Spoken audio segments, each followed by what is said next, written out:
one and all. This is my review, reaction, and cut content discussion of Arifureta Season 3, Episode 1, and we are freaking back, baby! Holy mother of God, I'm excited because this season, the first part of it, is going to cover Volume 7 of the light novel, and that is probably one of my favorite volumes in this entire series.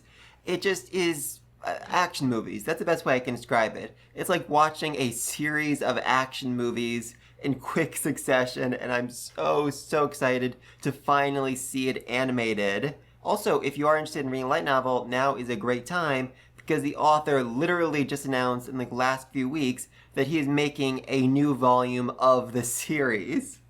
And some of you might be wondering, like, oh, didn't the light novel end a while ago? Yes it did. But the author just really loves this world and these characters and never stopped writing. At this point, the after story of the web novel is longer than the actual main story. So yeah, it's just a whole bunch of like, oh, all this happened after the end, after everything wrapped up. And from what I've heard, it's really good. I just haven't had a chance to start reading it because, like, it'd be 13 volumes, more than 13 volumes worth of content, and that's kind of hard to get started with. But now we're getting it in actual physical release, at least one volume of it, and I'm so excited to see, you know, a bit more of the after story, a bit more of the epilogue of the main series. But alright, so we're starting Volume 7 right here. I can already tell exactly where they are. Love they're starting with Yui. Alright, let's get started in 3, 2, 1.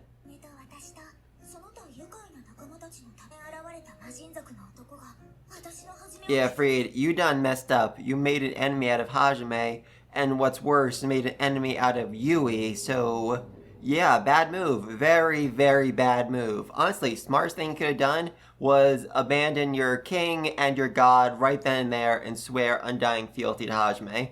That would have been an incredibly smart move. Or just like fully give up on everything, go find an island somewhere and just stay there and wait for everything to hash itself out. Oh, she is.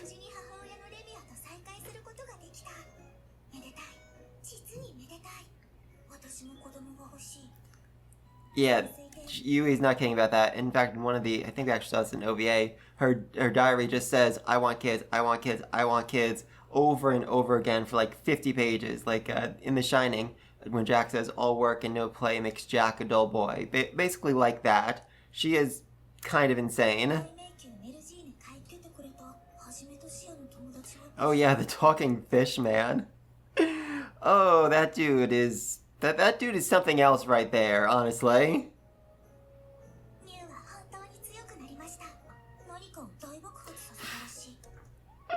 They blew something up. Oh my lord above. Yeah. For the record, Aiko-sensei still heavily traumatized over the fact that she just killed dozens and dozens of people.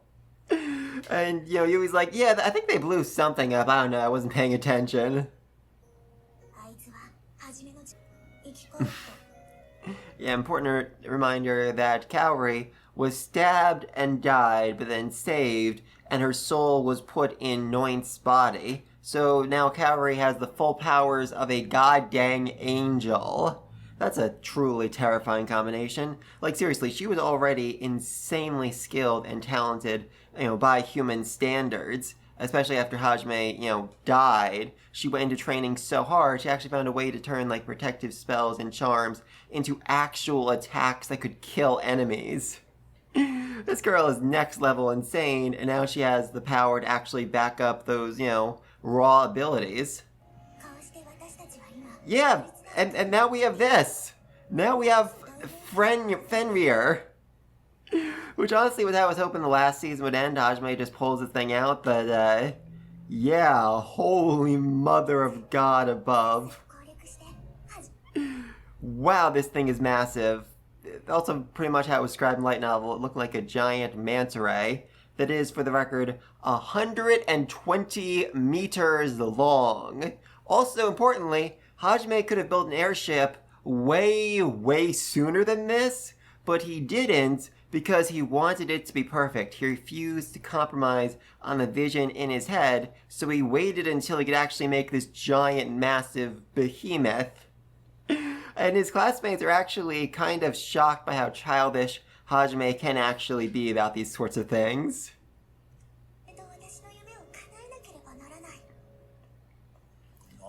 Alright, so that's first 2 minutes, just recap. Not bad. I feel like that could have been a bit faster or a bit more Yui-ish, you know? Like she said, oh, that guy Hajime, I hate him, I'm gonna make him pay. That should have been like way darker, way more emotional, like, he's going to suffer. I shall castrate him! Which also, for the record, is Yui's go-to move.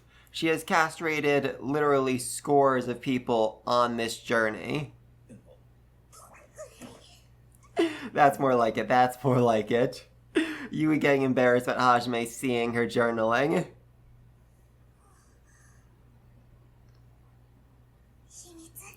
Oh, you are so freaking precious. Alright, Arifureta Season 3. Let's see this opening. There we go. The rabbit men. The rabid rabbit men. Oh, they are going to be so much fun this season. I can't wait for them. Hopefully this episode. Probably this episode. At least a little bit. Yes, Shia, you are the princess of those rabbits. Never forget that.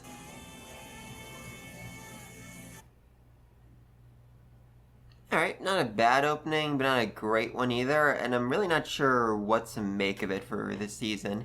But that's another big thing. This season is going to be 16 episodes. Episodes. Sorry about that.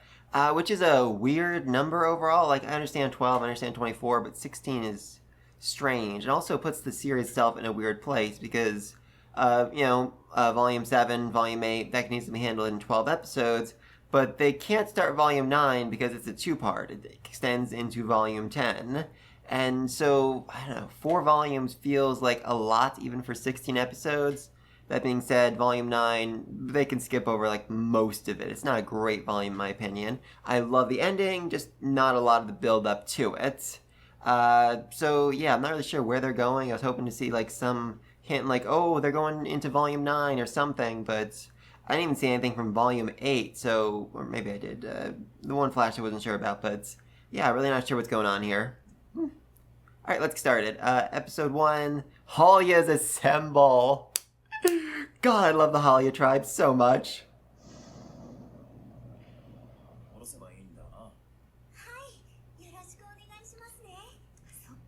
Yeah, for the record, this thing can take the 3-month trip to the Empire and cut it down to 3 days. That just like fully breaks the mind of all the people who are used to the common sense of this world.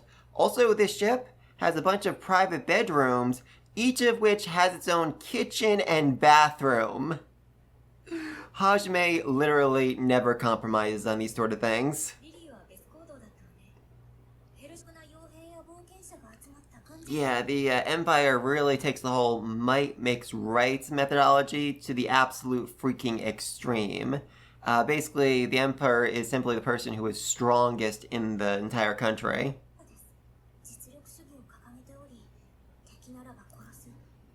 Yeah, that's also the reason why they are so racist against the Beastmen.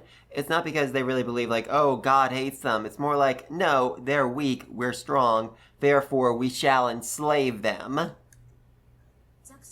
Though, honestly, I still prefer them over, Liliana's kingdom, which was so racist, they didn't even own slaves. I'm really having a hard time wrapping my head around that. They hated the Beastmen so much, they refused to even enslave them because that would mean letting them into their kingdom. Holy Mother of God above.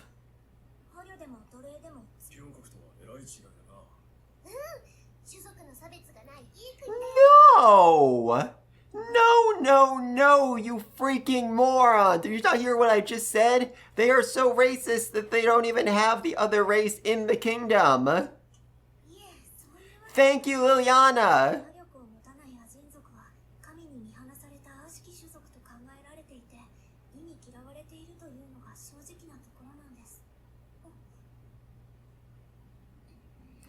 Yeah, it kind of hurts Shia to hear that.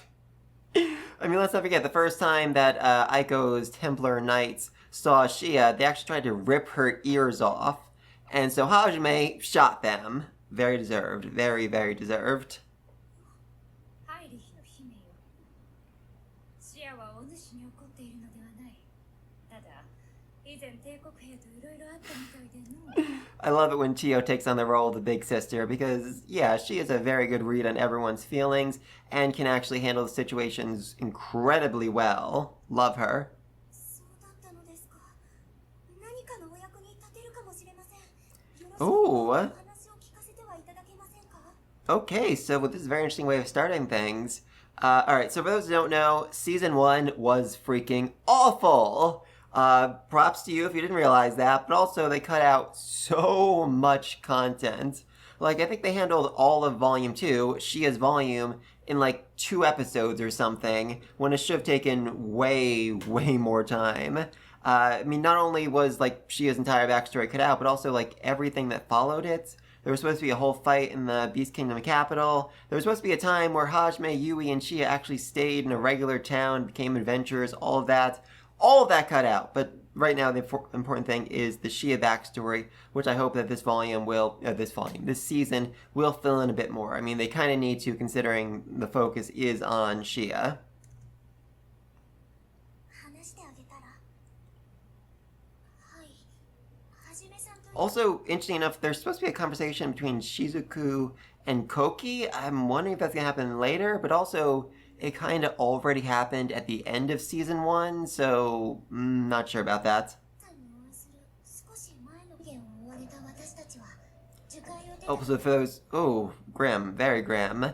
For those who don't remember, the reason why they were chased out of Verbegon, the kingdom of the Beastmen, is because of Shia's hair color. Hair color? Or, yeah, her hair color. She has blue hairs, the other ones have white hairs, and she has the ability, and that means that she has the ability to directly control mana, which is very, very rare among the Beastmen, because overall, they can't control mana. They can't use magic. They can't do anything like that, which is the reason why the Empire makes slaves out of them, because, like I said before, they are weak, and the Empire believes in a might makes right mentality. So yeah, the Beast Kingdom, Beast people, they chase them out, and like literally as soon as they left the forest, they ran into a platoon of Empire soldiers who were like, awesome, let's enslave them!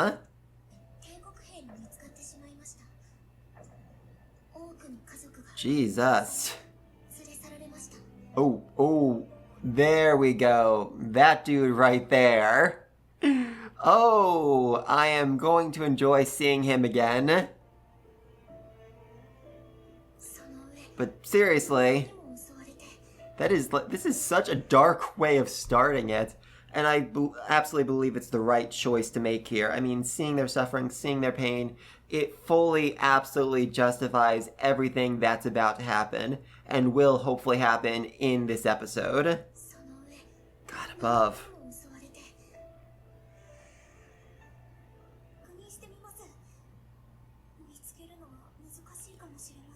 Yeah, harder than you think, because basically, rabbit men aren't really used for hard physical labor. When they're taken in as slaves, it's kind of for one purpose only. Sex slaves, as disturbing as that is.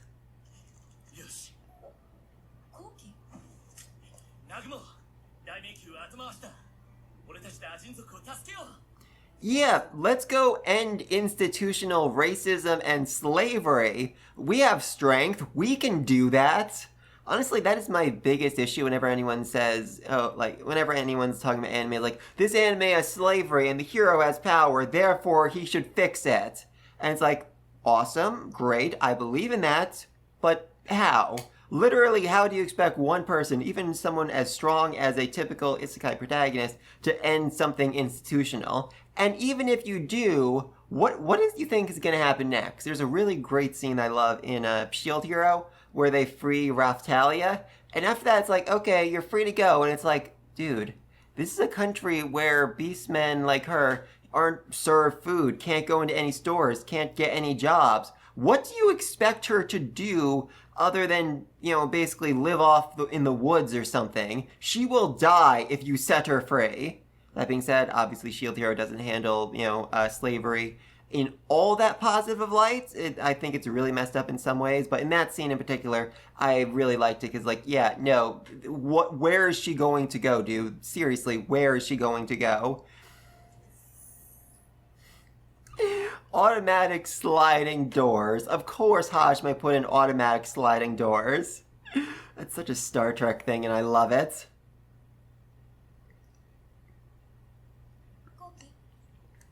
Also, I'm really liking how they're, framing this. In the light novel, this conversation is how things start, and it's more about, like, how, oh, why isn't Hajime using his powers to fight and kill God? Which is an insane thing for Kalki to say, but regardless, it kind of comes out of the blue. But here, tying it into Hajime not stopping slavery, that makes a lot of sense. That flows really well, and I like that change. Nice weather. What a way to start a conversation. Yeah, like, seriously. I mean, I said before, like, it's really hard to stop something institutionalized as, slavery, racism, all that. Try stopping religion. Like, seriously, the people of this world are really hardcore fanatics. Try to stop them from believing in their God. That's way, way harder.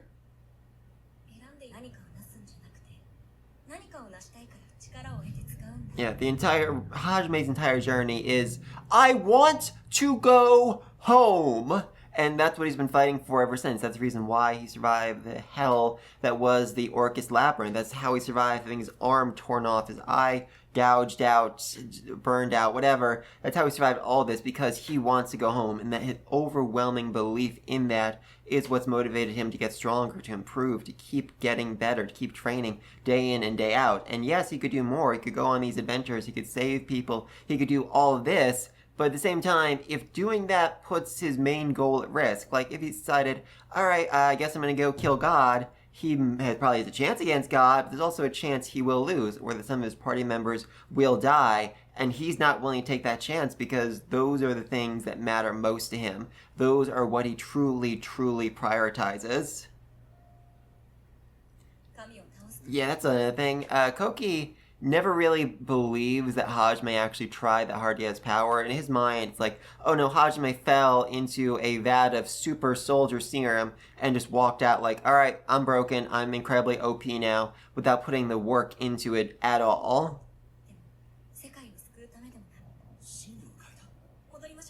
Oh, this is gonna get fun. This is gonna get really fun. Oh, also, this thing Hajime is currently looking into, it is his solid crystal display, or SCD. Yeah, Hajime is that much of a nerd. Oh, God, his naming sense is awful, and I love it. Oh, also, for the record, in that conversation, light novel, Shizuku also said, at this rate, he might just end up saving the world and killing God on his quest to get back home. To which Koki responds, I kind of feel bad for God now. Oh, such a great line.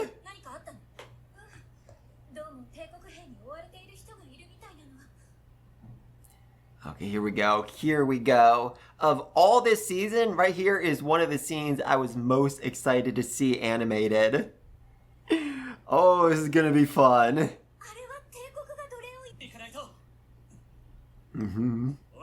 There it is, that delay, that waiting. Hajime recognizes something. How? Like, genuinely how? You're several kilometers away from them, both vertically and horizontally. Is your plan to jump out?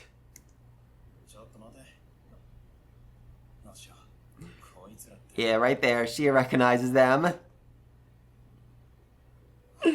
Oh. Those two are, in fact, good friends of Shia, who were basically like big sisters to her while she was growing up. Lana-sana and Mina-san. Though that's not actually what they go by anymore, but still.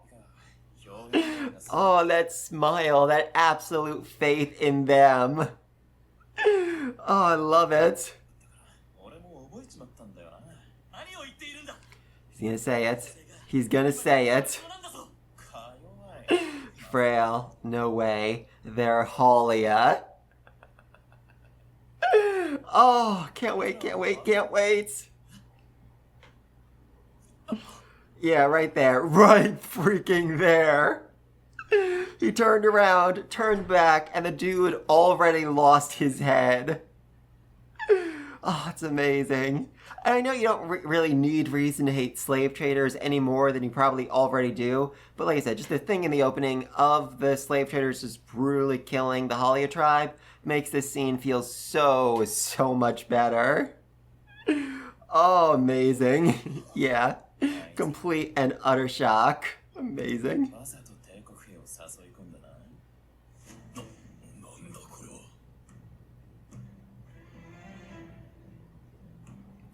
A pile of corpses. And of course, these guys aren't going to think, oh, these frail little rabbit girls killed them. They're going to think there was a monster or something who, for some reason, didn't attack them.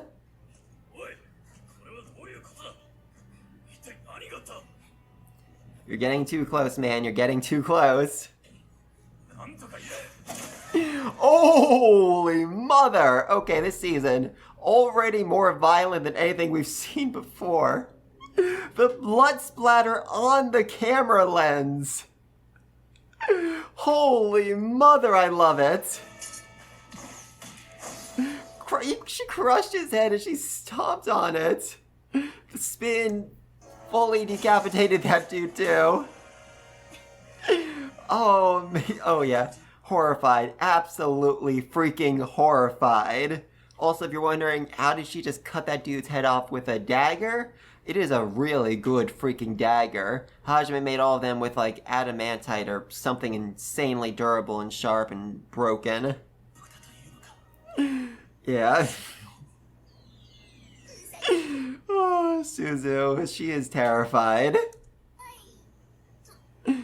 Yeah, it's funny, the Japanese are, confused because they're like, oh, right, I didn't know rabbit men could be this dangerous. Whereas Liliana and those, who are from this world are like, yeah, rabbit men, you are the weakest of all the beastmen races. What is going on? What is happening? This does not make any sense. Training under one person in particular, the Demon Lord himself.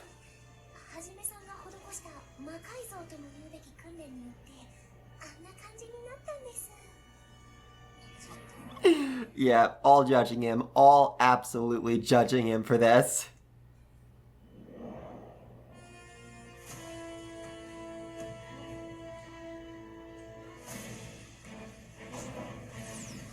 Oh, it's Par! Oh, God, Par is so adorable. Or as he goes by now, Baltzfeld the Executioner. A weird name for someone with a crossbow, but hey, he is an absolute nerd, and I love it. Oh.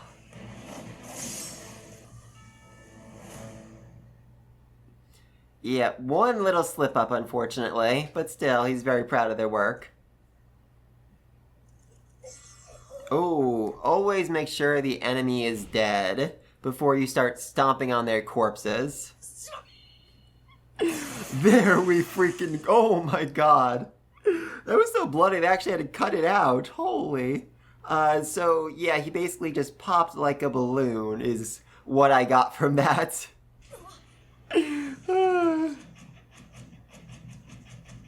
Amazing. And of course, oh god, of course they know there's only one person who could actually have fired a shot like that. Their boss, and so they salute him. Also, they all have abs. Even the kids have abs. Like, very well-defined abs at that. What is their workout routine? For the record, it has only been 2 months since Hajime left the Sea of Trees, and in that time, they have all developed abs. Can you get abs in 2 months? Like, seriously, I would very much like to know that. Long time no see, boss. Also importantly, Hajime just made that shot from 5 kilometers away with perfect precision.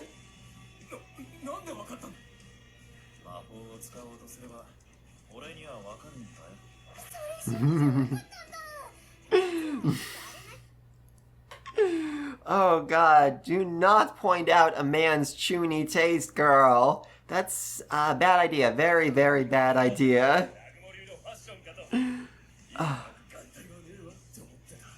Yeah, for the record, his eye was literally burned out by a Hydra while he was protecting Yui. He has every reason to need an eye patch. That being said, I'm pretty sure Kaori could just replace it with restoration magic, but still.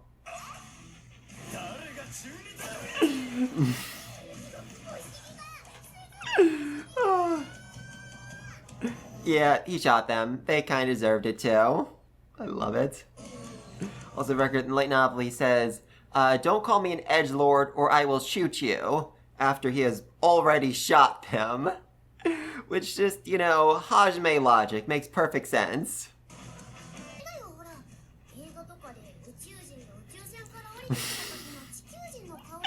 Yeah, I mean, Hajime is basically an alien to these people, not only because he's from another world, but also because he has technology that beats the rest of them by millennia. Absolute millennia.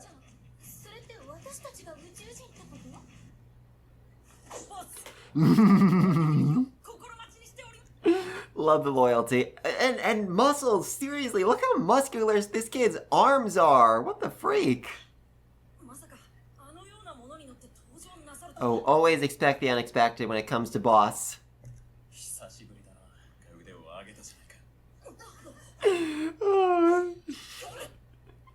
They are touched. They are absolutely freaking touched. Yeah, in tears. They are literally in tears over Hajime praising them.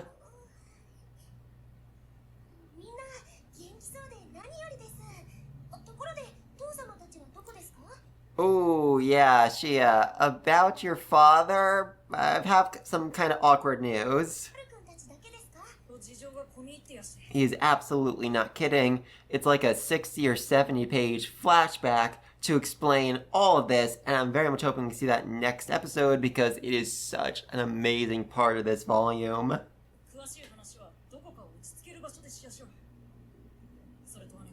Yep, his name.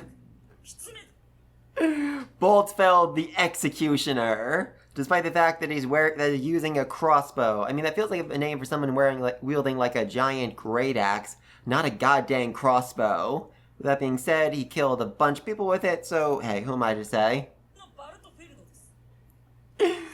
Yeah, for the record, also, that was the name he actually took up, you know, while Hajime was still in the Sea of Trees. That change had already been made back then, but now, you know, since he wasn't included in the anime, they're just showing it right here. Yes, this is the first time she realizes that her entire family has become a bunch of edgelords.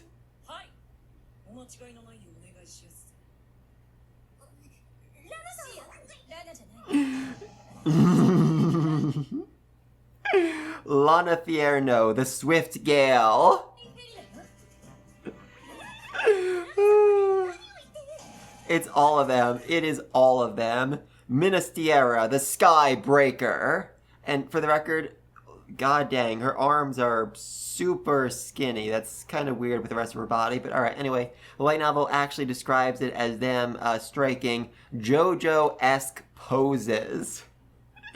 Amazing. And like I said before, Lana and Mina, they were like, you know, big sisters to Shia growing up, and now she's forced to see them become full-on edgelords. Nasha, good lord above, Nia Shutatrum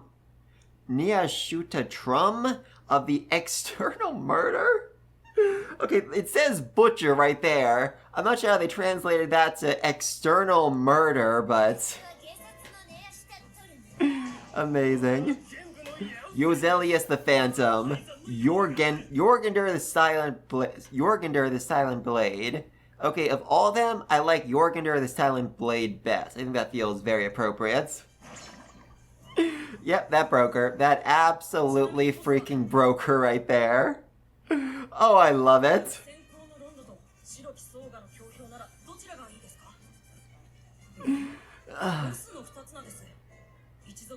I'm actually terrified about what this tribe considers debating to be. I imagine it involved a little bit of blood being shed.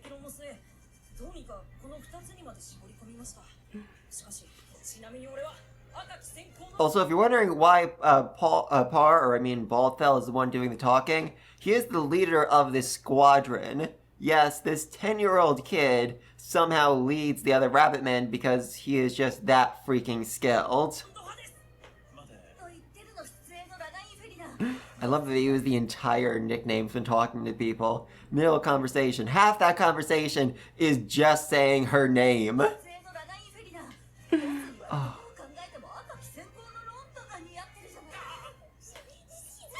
Yeah, for the record, the girls are absolutely freaking losing it right now. As they're seeing Hajime as a full-on edgelord, which he kinda is, but he is not happy about it. As for the guys, though, they are staying very, very quiet because, as the light novel says, they have some, dark edgelord skeletons in their own closet, and they have no right to say anything about this.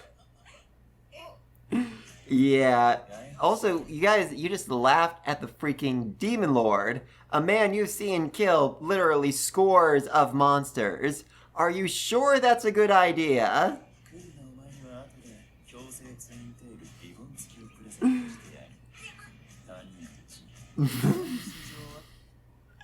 I'm not sure what's more terrifying, that he managed to actually pinpoint the things they're most afraid of and come up with these insane punishments, or that he actually thought of a way to shave off 5 centimeters of her height. I don't know how he would have done that, but it's terrifying to imagine.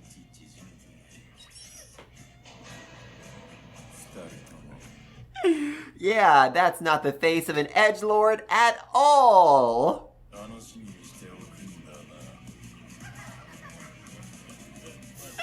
Love it. And that's also not the laugh of an edgelord. Oh, yeah, also, there's like 100 slaves that Hajime just kind of inadvertently rescued, or I guess the rabbitmen rescued them, but still. So now it's time to deal with them. Wait, are they fully...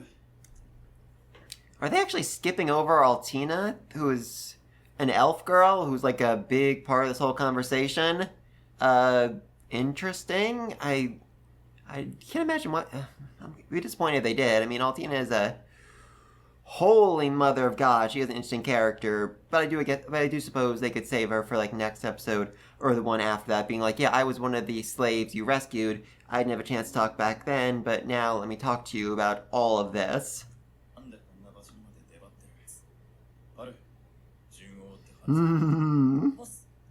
Yeah, he refuses to answer to anything other than Baltfeld.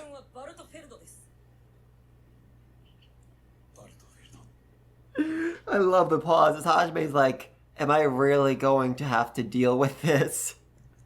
Oh, beautiful.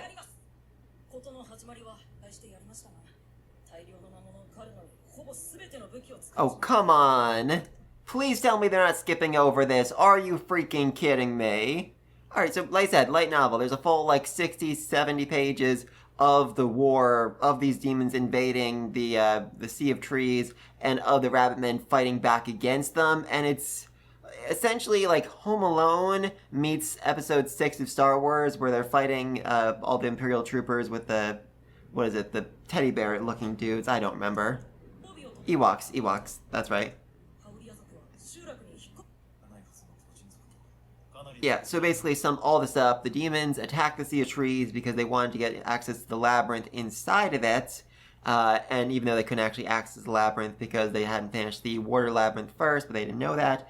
And when the Rabbitmen found out about this, they're like, alright, listen up. When they were just attacking the capital and killing a bunch of, fellow beastmen, we really didn't care because the Beastmen capital had already kicked us out. But now that we know that they're after the thing that the boss cares about, oh, we're gonna murder every last one of them. And they do! Making use of absolutely fantastic strategizing and analysis to defeat a foe who is infinitely stronger than they are. Actually, the whole thing ends with the demon saying, let's see. Your Majesty, freed Sama, beware the creatures that lurk in the Sea of Trees. Meaning the Rabbitmen. And there's actually one bear man who sees all this, who says, they terrified me back then, even though they weren't yelling and screaming like before. Their quiet smiles were ghastly. Ever since that day, I haven't been able to sleep. Whenever I close my eyes, I get nightmares of grinning rabbits. Just thinking about it makes it hard to breathe. I need my meds.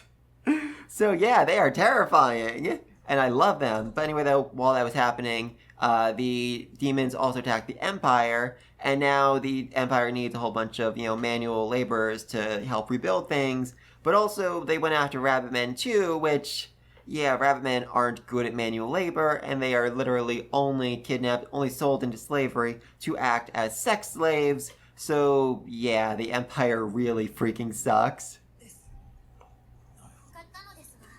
Yeah, remember before when I said Shia's father has kind of a interesting story right now? Yeah, he's missing. Yeah, Shia, a little bit concerned over the fact that her father is missing and possibly dead. Oh, that look from Yui. Basically saying, like, alright, I know you don't want to get involved, but this involves Shia, who we both really care about, so I need you to burn this entire empire to the ground if it means saving the person that Shia cares about. It means saving Shia's family.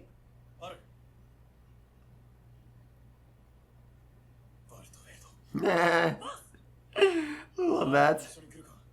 Also, for the record, there's one point where Liliana asks a question to Par, and he just does not respond. Not because she didn't use his proper name, but because he only takes orders. He only answers questions when the boss asks. But Liliana assumed that oh, he hates me because I'm a human. He's a beastman, and my people have enslaved him. No, he doesn't really care whether someone's human or not. He just cares if they're the boss or not.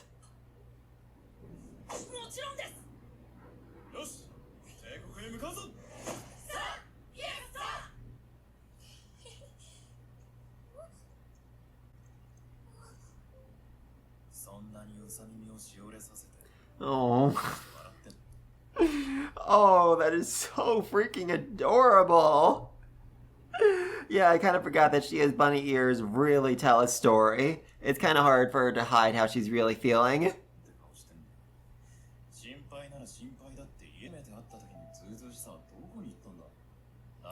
Yeah, God, that impudence you had when we first met. When she immediately, saw Hajime and demanded he, save her entire tribe and let her join him. Oh, she was crazy back then. She's still crazy now, but it's still funny to think of how insane she was when they first met her.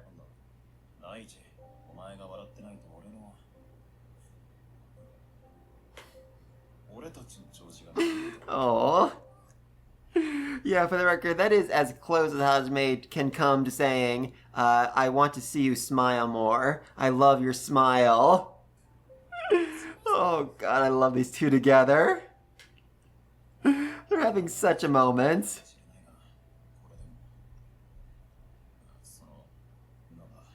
I care about you. Oh, you're precious to me. Aww. Oh my god. I don't recall this part in the light novel, but it definitely feels appropriate for this scene and for everything that happens in this part. Yeah, there we go. There's Koki. He realizes, okay, yeah, Hajime is willing to fight, but only for those things that he actually does care about. He's not just lazy and incompetent. Also, there's a whole thing here where Koki says, oh, Hajime is just lazing about on this ship. And that also ticked me off because, do you have any idea how much mana it takes to pilot a ship this insanely massive? Hajime is, operating it all remotely, and what looks like he's just sitting around, there is a lot involved in that process. And Koki's like, oh, well, this ship must be on autopilot. No, man, that's not how this works.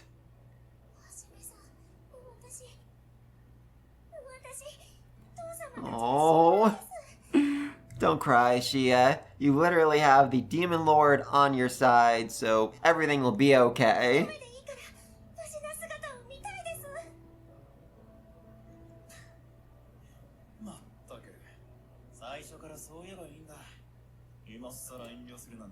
It is definitely interesting thinking how far Hajime has come, how far he's grown, because if this is like the first couple weeks of their journey, and Hajime found out the Haulia tribe were attacked or whatever, and Shia didn't like stand up and say something, he probably would have just moved on. I mean, heck, even if Shia did say something, Hajime might have been like, well, you know, if you're worried, go fight them, go protect them yourselves. I'm going to keep out my journey because I want to get home. But now he really has come to care about Shia and her happiness, and will do whatever it takes to ensure that she doesn't have, you know, drooping bunny ears moving forward. Doesn't have a fake smile on her face. And she is so adorable.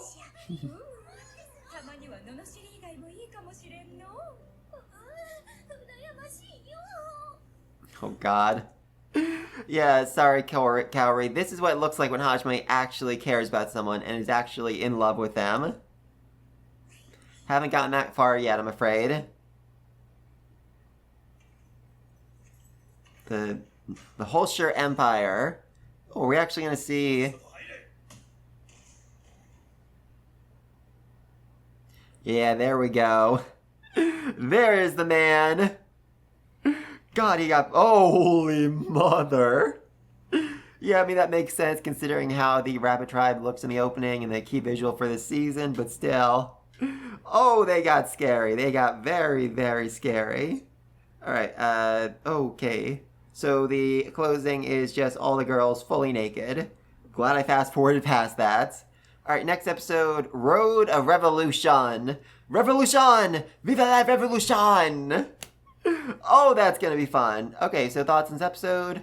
Way bloodier and darker than I was expecting. Like, I don't really recall season 2 being that bloody, like having that kind of like gore level to it. I mean, God above, that one shot. I need to actually rewind and see it again.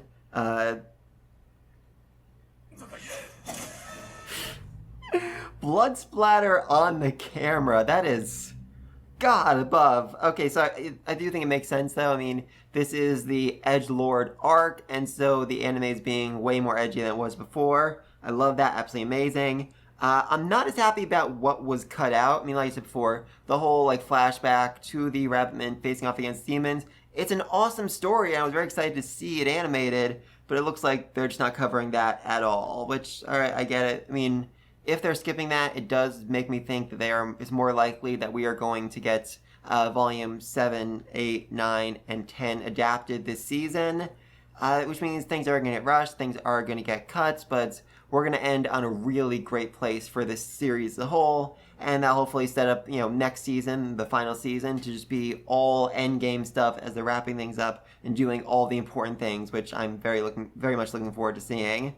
Though that requires us to get another season, but I mean, so far I think that's not impossible. This first episode, very well animated.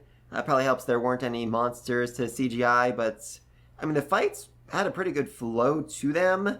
Love the characters. Oh god, all the super buff rabbit men.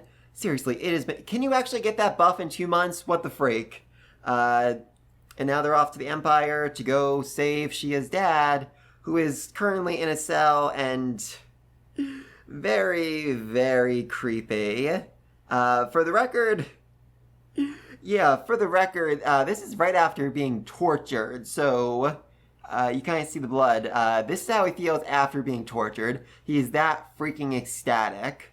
Though the fact that they are wording things a certain way, the fact they aren't showing Altina, the elf girl, does make me a bit concerned. They are actually going to cut out way more, and we're not going to see them, like, it's in the light novel, they don't actually go to the Empire right away. Instead, they go to the Sea of Trees, they deal with all of they deal with, you know, the elders, they talk, they get some more info, and then they go to the Empire, but I don't think that's going to happen, so I do think a lot's going to get cut here, and it also means I really need to speed up my rereading of the light novel. Seriously, with this episode, I'm like, okay, you know what? I've gone all the way to the end of the flashback. I'm really far ahead. I'm probably all the way up to episode 2, but no. I'm basically just at the start of episode 2. Maybe not even that. If they do end up cutting out the return to the Sea of Trees, then it's much bigger. Then I really need to start reading as fast as I can to catch up to where I think the anime is going next, but... Interesting, very interesting. But anyway, though, please think about all this down below. Do you think that this season is already bloodier than past seasons? Is it more violent? What do you think of the Chuny edgelord rabbit men? What do you think Hajime's edgelord nickname should be? And how do you think Cam is doing in prison right here? Because, not gonna lie, he is absolutely terrifying. And also, if you had read the light novel, what do you think of that flashback being cut? And do you think they're going to cut the Return to the Sea of Trees, or will that still happen next episode or the one after? I'm not sure right now. It does feel like they're willing to make some big changes, which, is not necessarily a bad thing. I really do think, the start where they were talking about, all the slavery and stuff was a great way to transition into that speech between Kauki and Shizuku about how, Hajime has power and should be doing stuff with it. I thought that was a fantastic transition. Not in the light novel, it was adapted into the anime. That was a great move on their part. Awesome. Also, just, the flashback about, the slave traders hunting, attacking the rabbit men. I thought it was a great way of establishing what's really at stake here, explaining more about the details, explaining things that, anime watchers might not remember, because I think the Empire, chasing them was only very, very briefly mentioned, if at all, in the anime. And also just makes us hate the slave traders even more. Yay! Like I said before, you probably don't need a reason to hate them, but it certainly made seeing them get torn to pieces way more entertaining. But let me think about all this down below, and until next time, peace!